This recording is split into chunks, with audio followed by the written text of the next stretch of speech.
Friends, ఇప్పుడే అందిన వార్త. పవన్ కళ్యాణ్ కాలు పట్టుకున్న వైసీపీ అక్రమ సంబంధాలు. ఈ విషయాలన్నీ తెలుసుకునే ముందు వీడియోని పూర్తిగా చూడండి. అప్పుడే మీకు పూర్తిగా అర్థమవుతుంది. అదేవిధంగా చాలామంది సబ్స్క్రైబ్ చేసుకోకుండా వీడియోని చూస్తున్నారు.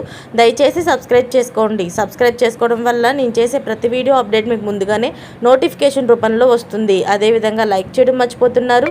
దయచేసి లైక్ చేయండి. లైక్ చేయడం వల్ల ఇటువంటి ఇంపార్టెంట్ ఇన్ఫర్మేషన్ చాలామందికి రీచ్ చేసిన వాళ్ళు అవుతాం. ఇక లేట్ చేయకుండా వీడియోలోకి వెళ్ళిపోదాం.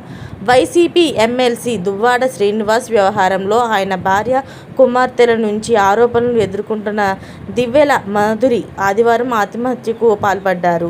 ఆమె కారులో ప్రయాణిస్తూ శ్రీకాకుళం జిల్లా పలాస మండలం లక్ష్మీపురం టోల్గేట్ దాటిన తరువాత ఆగి ఉన్న కారును బలంగా ఢీకొట్టారు. ఈ ఘటనలో గాయపడిన ఆమెను పలాస ప్రభుత్వ ఆసుపత్రిలో చేర్చగా ప్రాథమిక చికిత్స అనంతరం మెరుగైన చికిత్స కోసం విశాఖపట్నం కేజీహెచ్కు తరలించారు. ఈ సందర్భంగా మాధురి విలేకరులతో మాట్లాడుతూ తన పిల్లలపై దువ్వాడ వాణి చేసిన ఆరోపణలకు తాను బలి కావాల్సి వస్తుందని, ఆత్మహత్య చేసుకోవడం తప్ప తనకు గత్యంతరం లేదని తెలిపారు. వాణిని తక్షణమే అరెస్టు చేయాలని డిమాండ్ చేశారు. తెలుగుదేశం పార్టీ సహకారంతోనే ఆమె తనపై ఆరోపణలు చేస్తున్నారు.